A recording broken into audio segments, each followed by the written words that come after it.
Friends, this is America's Sheriff David Clark, and I'm happy to announce that Straight Talk has partnered with Blue Line Roasting Company to bring you delicious coffee to enjoy while you listen to this podcast. Blue Line Roasting Company also serves our first responders by giving a portion of all net proceeds to numerous organizations who support them. Order today at BlueLineRoasting.com, and don't forget, when you join the Straight Shooter VIP Club, you'll receive a free coffee sample and mug, plus invitations to private podcast events. How did our illustrious intel agencies miss 9/11? The planning for 9/11 was done in plain sight. They were not trying to hide it. You're listening to the Straight Talk podcast with your host, America's Sheriff David Clark. Let's turn our attention to some issues going on in Washington, D.C. I want to start with this new story, and it says, the title of it, Kavanaugh rape accuser confesses she lied, was never raped, never even met the man. You all probably remember the Kavanaugh hearings, that lynching that took place to prevent him from taking his rightful seat on the United States Supreme Court, which he eventually was concerned, but what a bloodbath it was. Smeared him, destroyed his reputation, destroyed his family. This is what these hearings have become as far as the left, the Democrats, are concerned when it comes to nominations of supposedly conservative jurists taking a seat on the high court. You all probably remember that Christine Blasey Ford, who got up there and put on a great theatrical act in testifying. So this article here says and I'll use decent language here, crap show the Democrats staged at the confirmation hearing for Donald Trump Supreme Court nominee Brett Kavanaugh was a disgusting group denigration of the high office Democrats have been entrusted with. This was borne out again yesterday when Senate Judiciary Committee Chairman Charles Grassley made a third criminal referral, this one against a second Kavanaugh accuser, Judy Monroe-Layton. Third criminal referral. I didn't know any criminal referrals had been made over this bloodbath, this crap show, as it's referred to here. And this is typical of what goes on in Washington, D.C. These people get away, Democrats I'm talking about, the liberals, progressives, whatever you want to call them, they get away with murder, flat out murder when it comes to this stuff, and nobody's ever held accountable. You can go all the way back to the Clinton administration. And so now a third criminal referral has been made. Nothing's going to come of this, but here's the point. This woman, I'll continue to read from the story here. I'm writing to refer, this is from Chuck Grassley. I'm writing to refer Ms. Judy Monroe-Layton for investigation of potential violations of 18 U.S.C. Statutes 1001, materially false statements, and 1505 obstruction for materially false statements she made to the committee during the course of the committee's investigation. By itself, Monroe-Layton's admission that she lied about Judge Kavanaugh is despicable, but when taken into context of the way the Democrats orchestrated their resistance to Judge Kavanaugh throughout the entire confirmation process, should be disqualifying for high office. It has been admitted by at least one Democratic member of the Judiciary Committee that from the onset, top Democrat senators had been coordinating with the protesters, many of them paid to disrupt the hearings and to create a false sense of outrage, some in the most despicable manner imaginable. Then there was what now appears to be wholly fabricated accusations of Christine Blasey Ford that involved so many deep state Democrat operatives that a scorecard is required to identify all of them. Think about this, ladies and gentlemen. These people lied under oath. And it's not the first time a Democrat has lied under oath. But that the Democrat Senate was conspiring with these people, these operatives, to keep Judge Kavanaugh off the bench. And we have to sit up here and get lectured to, and we had to sit up and listen to an entire year of nonsense from Democrat political leaders and a couple of Republicans, Liz Cheney, Adam Kinzinger, about the January 6th, what they call an insurrection. That wasn't an insurrection.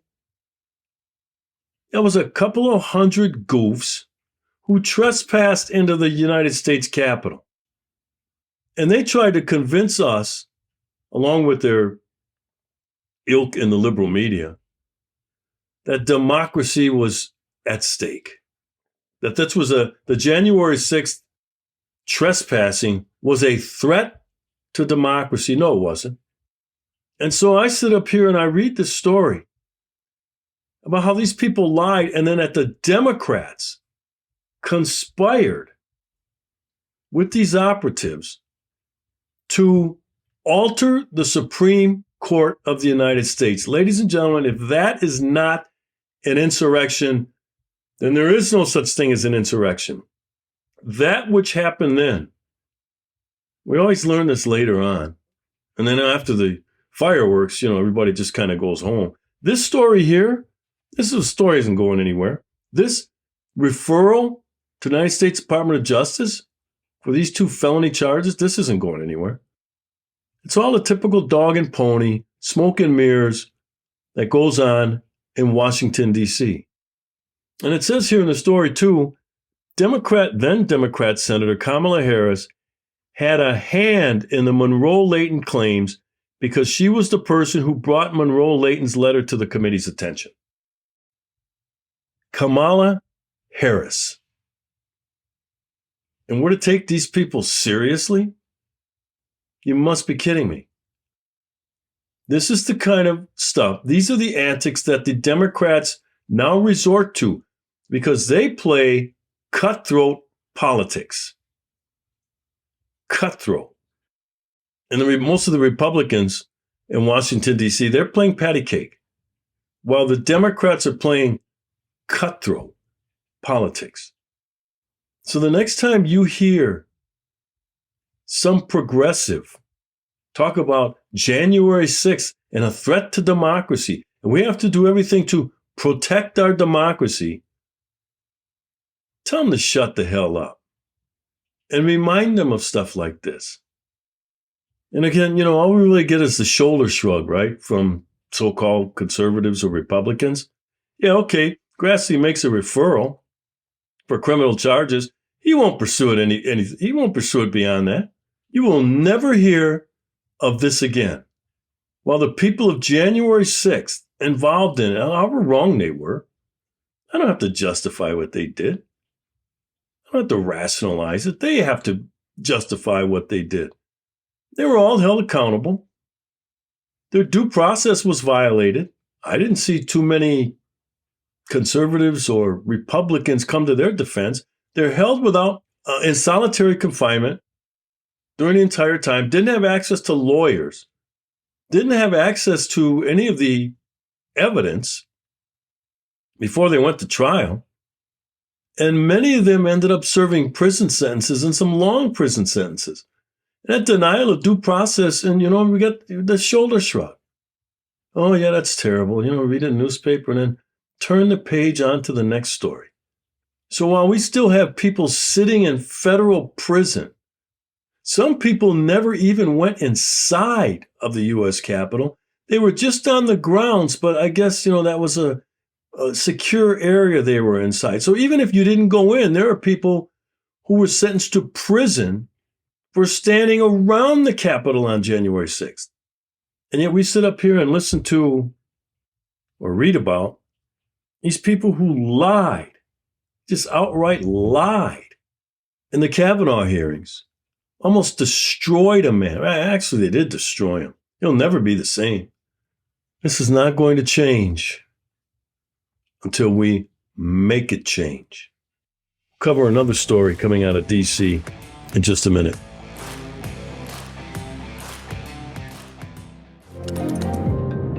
Mainstream media has turned into nothing more than state-run propaganda. Bulldog TV was founded by Americans fighting for America to restore the fourth branch of government. Support alternative media like Bulldog TV by following them on Facebook and Truth Social.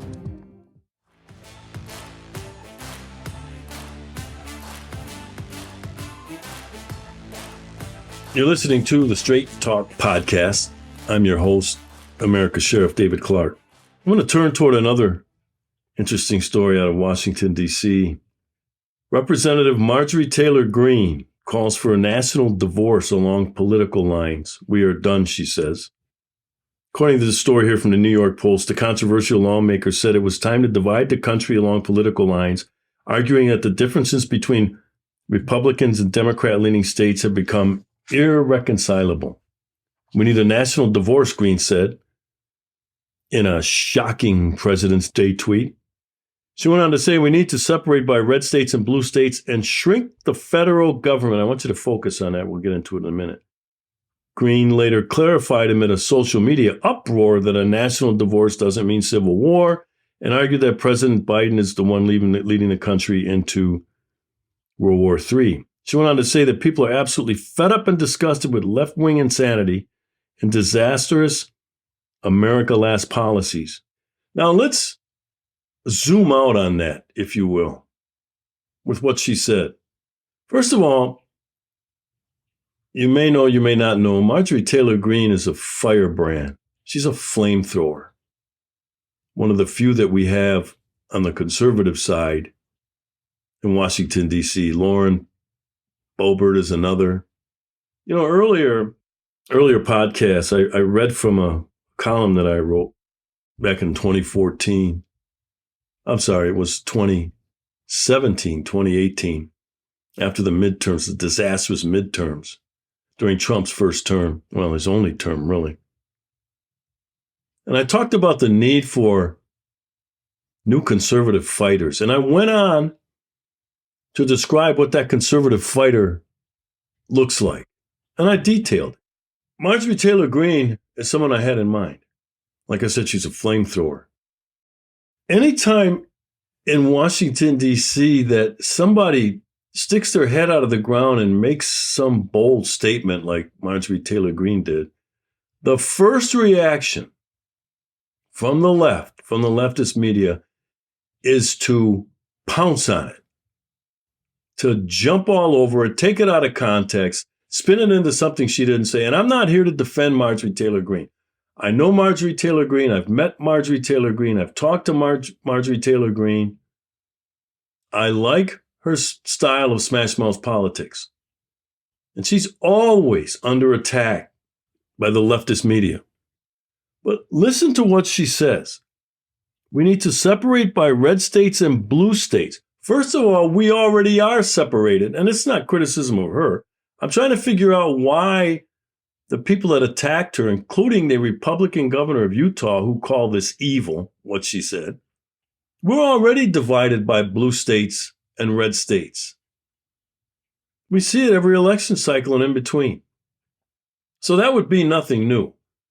But here's what I got out of it. Here's what I zeroed in on with what she said.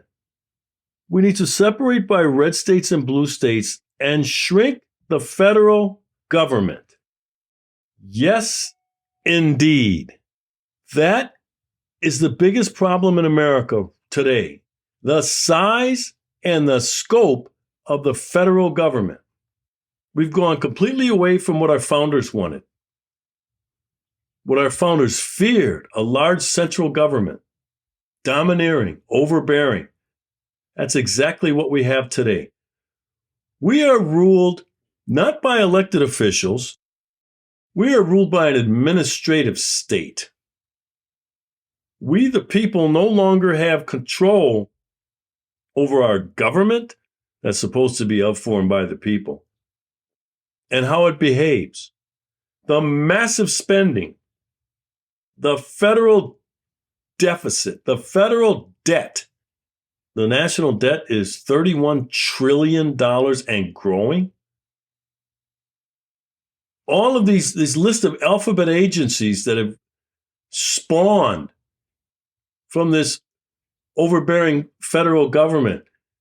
You know them, the FDA, the Department of Education, DHS, CIA, FBI, that are spying on Americans without probable cause, or have not been accused or suspected of any wrongdoing. The IRS, that have been granted 87,000 new agents to go after Americans. We have no control over our federal government anymore. So basically what she's saying, because the blue states, of course, they're going to be against this. Why? They're the beneficiary. They're the benefactors of this out-of-control spending. With all of these programs that get federal funding, poverty programs or anti-poverty programs, education, environmental, there's another one, the EPA. These people are out of control. And I believe, what I got out of it anyway, what Marjorie Taylor Greene was talking about was decoupling from the federal government. The 50 states, and then they can divide if they want into the blue states and the red states, which we're already divided by. But I think this is the only way we're ever going to get Washington, D.C. and the federal government under control. We're going to have to decouple from it. That's the divorce that's needed. The 50 states can still stay united along blue and red lines. But we need less influence from the federal government. And that's not going to happen on its own. It'll never happen that way. Voting won't change a damn thing. Voting rarely changes a damn thing. This administrative state is intrusive. It's obnoxious with some of these regulations, and it's costly. I can only think of a couple of things that we even need a federal government for. The first and the top one is national defense, national security. Secure our borders, protect our borders, and they're failing miserably at that. I don't know about you, but I don't know anybody who voted to get involved in this Ukraine-Russia war. The United States is funding that war, nearly by ourselves.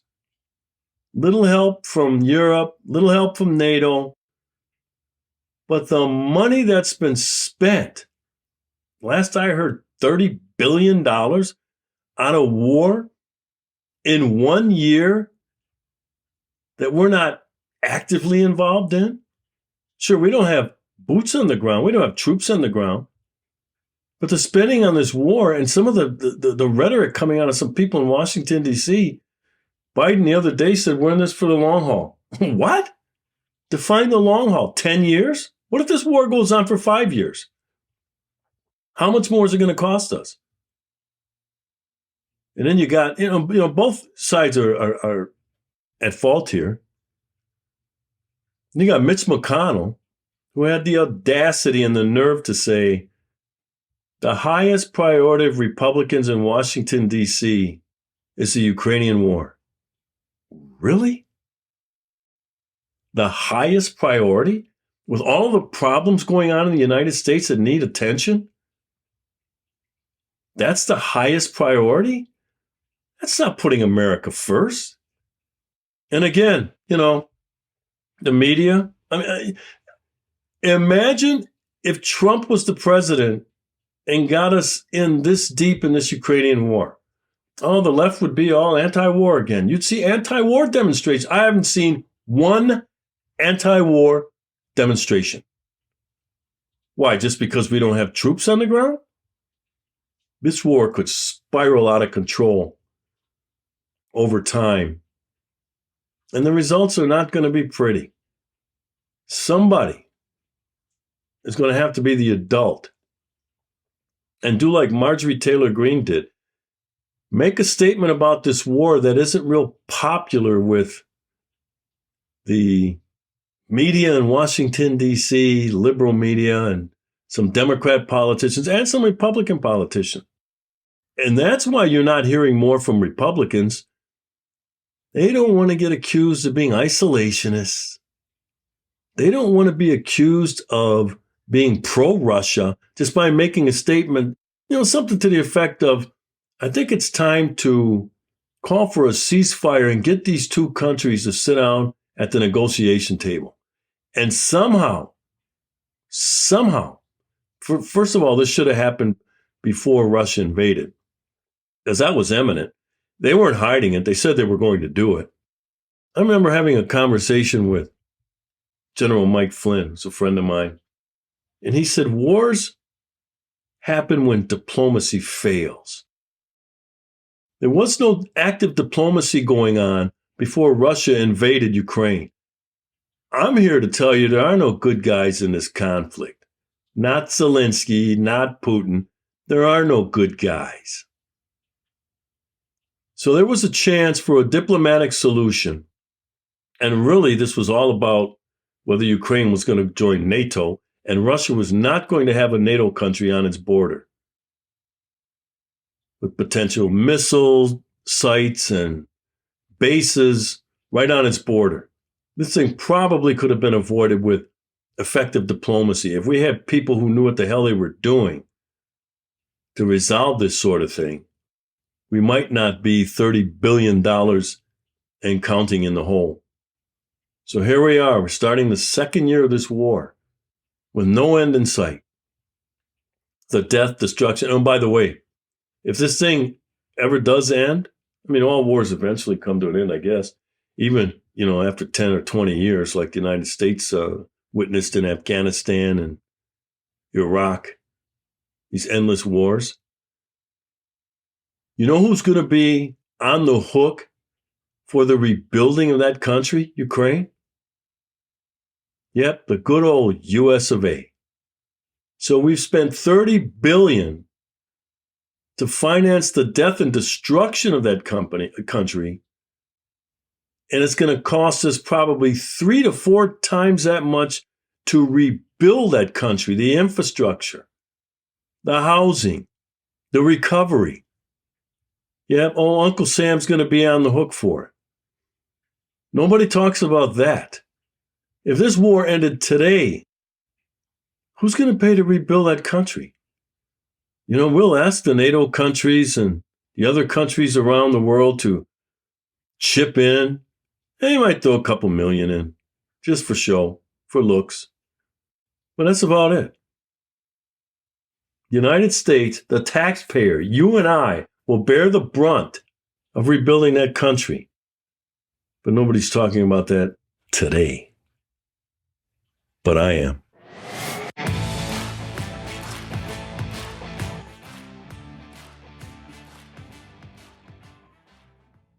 You talk about race, crime, and politics. Some folks lose sleep over this, but not me, because I sleep just fine on my Giza Dream Sheets and pillow from MyPillow, especially this new 2.0. If you haven't gotten yours yet, you are missing out. Just go to MyPillow.com and use promo code Clark, that's CLARKE, and save up to 66% off. The direct link is also available on my website, americasheriff.com. Get a great night's sleep so we can continue the fight. Attention, Patriots. Looking for a great book? Let me recommend The Greatest Story Ever Told. The We the People Bible is available for the first time in history. This Bible is for those who believe it is time to give America back to God. Faith is being targeted, and our country's founding beliefs are being targeted. The We the People Bible is restoring what there is an attempt to remove: the preservation of faith and the preservation of America. One of the most unique features of this Bible is that it includes the Declaration of Independence, the Bill of Rights, the Constitution, and the Pledge of Allegiance as a bonus. This makes it a perfect heirloom to pass on to the generations to come. It is time to give America back to God, and this Bible is a great way to do just that. Get one for yourself and another as a gift for a friend or family member. Go to americasheriff.com and click on the Bible link to order today while supplies last. Friends, I want to thank you for listening to today's episode of Straight Talk with yours truly, America's Sheriff David Clark. And a special thank you also goes out to our sponsors. My goal, as always, is to break down these complex and many times controversial issues and bring it to you straight with a little dose of common sense, no media bias, no talking points, just truth. And this podcast would not be possible without your support. I hope you enjoyed this episode, and if you did, please leave a review at Apple Podcasts, Spotify, or your favorite place to listen. And please share this message of common sense on social media. For more content, be sure to follow me on Truth Social, Twitter, Facebook, and Instagram. And just a reminder, we'd love for you to join our Straight Shooters VIP podcast club for only $5 per month. And with that membership, you'll receive invitations to attend private podcast events throughout the year as a VIP guest when we come to your town. Plus, if you join today, you'll also receive a free coffee mug and a sample of our private label coffee as long as supplies last. Subscribe and join at americasheriff.com. This podcast is brought to you by americasheriff.com with executive producer Judy Wilkinson of JLWilkinsonConsulting and producer Josh Wentz in partnership with our friends at Bulldog Media. If you are interested in partnering with Straight Talk Podcasts or having me speak in your area, please contact Judy at JLWilkinsonConsulting@gmail.com, 706-518-2116. That's JLWilkinsonConsulting@gmail.com. Phone number 706-518-2116. Stay tuned. Great things are coming on next week's podcast. So we got to drill down a little more into this thing other than police training. I have often said, you want to reduce the likelihood of police fatal use of force? Stop trying to fix the police and fix the ghetto.